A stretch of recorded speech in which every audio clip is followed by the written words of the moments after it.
सुशीला एक पढ़ी लिखी औरत थी और वो एक कंपनी में नौकरी करती थी। एक दिन सुशीला को किसी काम से गांव जाना पड़ता है।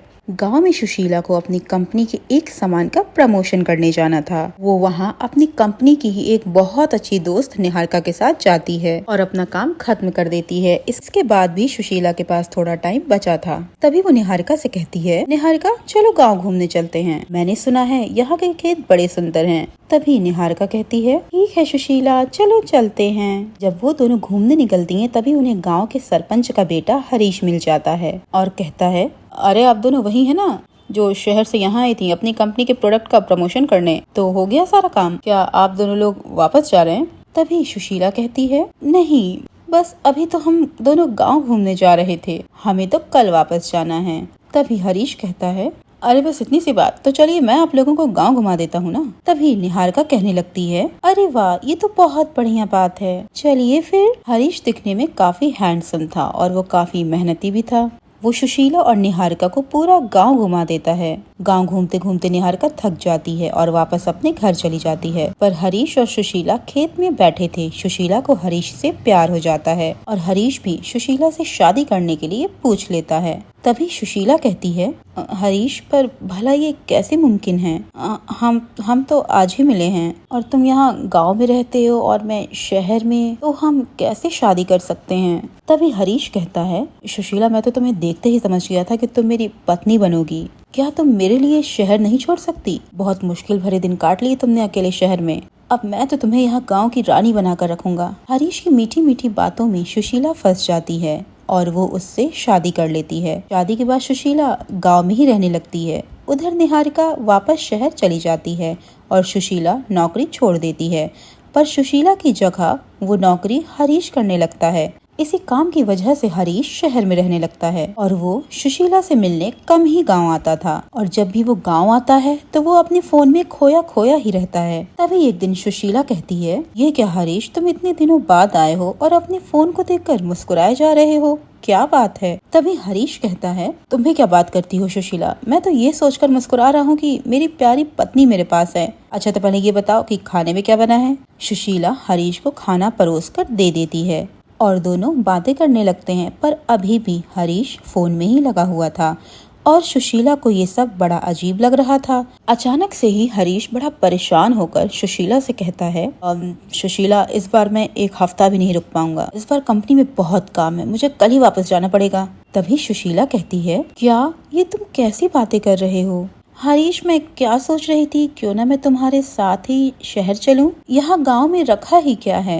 हम दोनों की अभी अभी नई शादी हुई है और हम इतना दूर दूर रहते हैं, उससे अच्छा तो यही होगा कि मैं भी तुम्हारे साथ चलूं। तभी हरीश कहता है, ये तुम क्या नाप शनाप बके जा रही हो सुशीला, क्या तुम्हें पता भी है शहर में रहना कितना खर्चीला होता है? कुछ समय तुम्हें यहीं रहना पड़ेगा, फिर बाद में हम सोचेंगे कि हमें क्या करना है, फिलहाल कल मैं वापस जा रहा हूँ। सुशीला को ये सब सुनकर गुस्सा आ जाता है और वो गुस्से में उठकर अपने कमरे में चली जाती है। वो फिर जल्दी से अपने फोन से अपनी कंपनी के ही एक दोस्त ब्रिजेश को फोन लगा देती है। ब्रिजेश कंपनी का मैनेजर था। तभी वो कहता है, अरे सुशीला दीदी, बड़े दिनों बाद आपका कॉल आया, आपने तो जब से कंपनी छोड़ी है तब से तो आपसे बात ही नहीं हुई। तभी सुशीला कहती है, अरे ब्रिजेश भैया, वक्त ही नहीं मिला।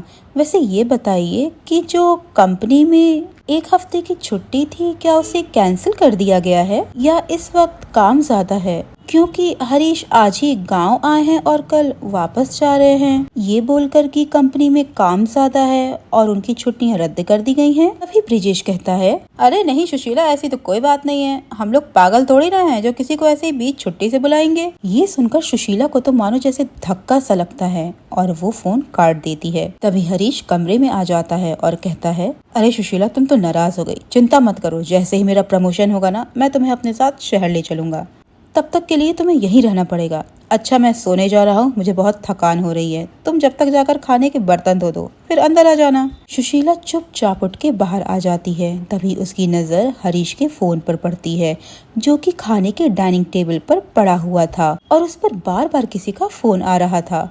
तभी सुशीला फोन उठाकर देखने लगती है तो उसमें मेरी जान नाम से किसी का नंबर सेव था और उसी नंबर से हरीश की किसी से बात हो रही थी। पर तभी हरीश वहां आ जाता है और सुशीला से फोन छीन लेता है। फोन छीन कर हरीश वापस कमरे में चला जाता है। फिर अगले दिन शहर के लिए हरीश निकल बदल जाता है। फिर सुशीला भी ठान लेती है कि वो आखिर पता लगा कर रहेगी कि चक्कर क्या है। पर रास्ते में ही सुशीला की बस का एक्सीडेंट हो जाता है और सुशीला एक चुड़ैल में बदल जाती है।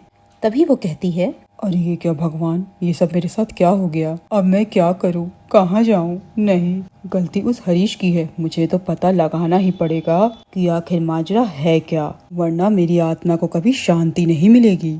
चुड़ैल जल्दी से शहर की तरफ चल देती है और वो उसी घर पर जाकर रुकती है जहाँ पर हरीश रह रहा था। वो वहाँ देखकर दंग रह जाती है। उस कमरे में हरीश के साथ कोई और नहीं बल्कि उसकी दोस्त निहारिका थी। तभी हरीश उससे कह रहा होता है, मेरी जान, इस बार तो सुशीला ने मेरा दिमाग ही खराब कर दिया। मेरे पीछे पड़ गई कि उसे शहर आना है। तभी निहारिका कहती है, क्या बस अब बहुत हो गया, अब तुम उस डैन से डिवोर्स ले लो और उसे गाँव में सड़ने के लिए छोड़ दो।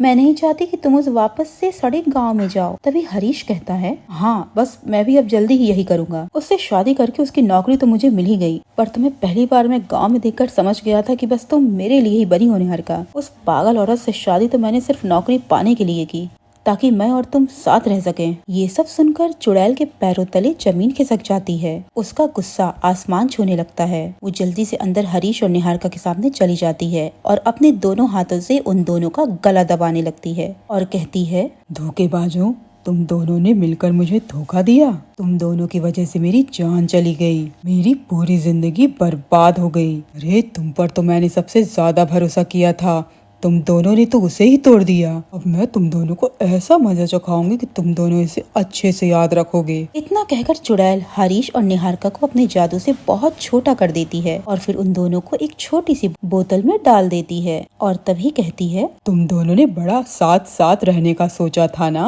अब तुम दोनों इस बोतल के अंदर हमेशा साथ रहना। अब तुम हमेशा हमेशा के लिए इसी बोतल के अंदर कैद रहोगे और तुम्हें कोई भी छुड़ा नहीं पाएगा, किसी को इसकी खबर ही नहीं होगी। तभी निहारिका कहती है, नहीं नहीं मेरी प्यारी दोस्त सुशीला, नहीं हमें छोड़ दो। सब गलती तो इस आदमी की है, इसने हम दोनों को बेवकूफ बनाया था। इसने मुझसे झूठे वादे किए थे और तुमसे भी, मेरी कोई गलती नहीं थी। तभी चुड़ैल कहती है, ओ हो, जरा इस डायन की कोई बातें तो सुनो। तू तो जैसे मासूम कोमल कली है ना, तूने भी मुझे धोखा दिया है निहारिका। अब ये नाटक करने की कोई जरूरत नहीं है। मैं तुम दोनों से जब तक बदला नहीं ले लूं, मेरी आत्मा को शांति नहीं मिलेगी। ये सुनकर निहारिका और हरीश रोने लगते हैं और चुड़ैल जोर जोर से हंसने लगती है। उसी वक्त घर के बाहर से एक पुलिस वाला निकल रहा था। वो खिड़की से चुड़ैल की हंसी सुन लेता है और खिड़की से सब कुछ देख लेता है। तभी वो कहता है, अरे भाई, ये तो चुड़ैल है और ये तो इन दोनों को मारने वाली है। अब मैं क्या करूँ? अभी मैं जाके उन दोनों को बचाता हूँ। तभी पुलिस वाला खिड़की से कूदकर अंदर चला जाता है और चुड़ैल के सामने गन तान देता है। उसे ऐसा देखकर चुड़ैल अचानक से हड़बड़ा जाती है और उससे बॉटल जमीन पर गिर जाती है, जिससे निहारिका और हरीश वापस से चुड़ैल के जादू से आजाद हो जाते हैं और बॉटल से बाहर आ जाते हैं। तभी चुड़ैल कहती है, अरे बेवकूफ पुलिस, भाग जा यहाँ से। तुम्हें इसमें पढ़ने की जरूरत नहीं है, वरना बेवजह तुम भी मारे जाओगे। तभी पुलिस वाला कहता है, नहीं, मैं यहाँ से कहीं जाने वाला नहीं। मेरे होते हुए इन मासूमा की जान नहीं जाएगी। तभी चुड़ैल हंसने लगती है और कहती है, ये और मासूम, इन दोनों ने मिलकर मुझे धोखा दिया, मेरी जिंदगी बर्बाद कर दी, और तुम इन्हें मासूम कह रहे हो? अगर मैंने इन्हें नहीं मारा तो मेरी आत्मा को कभी शांति नहीं मिलेगी। तभी पुलिस वाला कहता है, क्या ऐसा क्या? ठीक है, फिर तुम इन्हें मार दो, मैं फिर बाहर नजर रखता हूँ। ऐसे लोगों के साथ ऐसा ही होना चाहिए।